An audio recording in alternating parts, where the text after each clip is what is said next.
नमस्कार, मी प्रियांका पाटील। आपण पाहत आहात राष्ट्रीय लोकराज्य न्यूज, निर्भीड बातम्यांचे व्यासपीठ। आज आपण दिवसभरामध्ये घडणाऱ्या घडामोडींवर नजर टाकूया।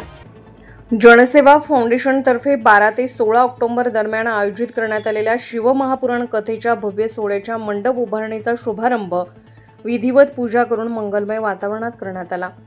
जनसेवा फाउंडेशन तर्फे 12 ते 16 ऑक्टोबर दरम्यान आयोजित करण्यात आलेल्या शिवमहापुराण कथेच्या भव्य सोहळ्याच्या मंडप उभारणीचा शुभारंभ विधिवत पूजा करून मंगलमय वातावरणात करण्यात आला। आगामी ऑक्टोबर महिन्यात सुप्रसिद्ध कथाकार श्री प्रदीप मिश्रा महाराज यांच्या उपस्थितीत शिवमहापुराण कथेचे आयोजन करण्यात आले आहे। या कार्यक्रमासाठी भव्य मंडप उभारण्यात येणार असून त्याचा शुभारंभ खासदार डॉ. सुजय विखे पाटील यांच्या उपस्थितीत करण्यात आला। यावेळी त्यांनी संपूर्ण मैदानाची पाहणी करून संयुक्त व्यवस्था अधिक प्रभावी व नियोजन व्यवस्थित होण्याच्या दृष्टीने संबंधित विभागांना आवश्यक सूचना दिल्या।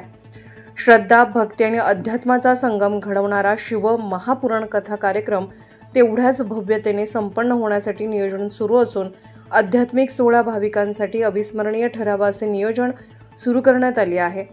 गावागावातून मोठ्या संख्येने भाविक सहभागी होण्यासाठी उत्सुक आहेत। ग्रामस्थांसाठी हा अभिमानाचा सोहळा ठरत असून श्रद्धा आणि आध्यात्मिकतेचा मिलाप असलेली शिवमहापुराण कथा दिवसेंदिवस अधिक आकर्षणाचं केंद्रबिंदू बनत आहे। राष्ट्रीय लोकराज्य न्यूज नेटवर्क राहता।